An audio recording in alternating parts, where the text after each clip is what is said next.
আঘাত আর ব্যর্থতা শিখিয়ে দেয় জীবনের বাস্তবতা।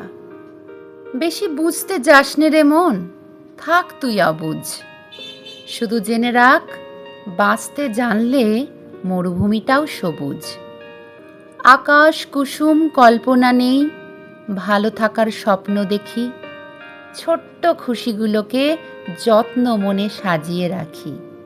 কলম যতই দামি হোক, ভিতরে কালি না থাকলে যেমন তা মূল্যহীন, তেমন মানুষ যতই শিক্ষিত হোক না কেন, মনুষ্যত্ব না থাকলে সে শিক্ষা মূল্যহীন। মানুষের সেই হাতটাই সবচেয়ে পবিত্র, যেটা প্রার্থনার থেকে বেশি সেবার কাজে নিয়োজিত করে।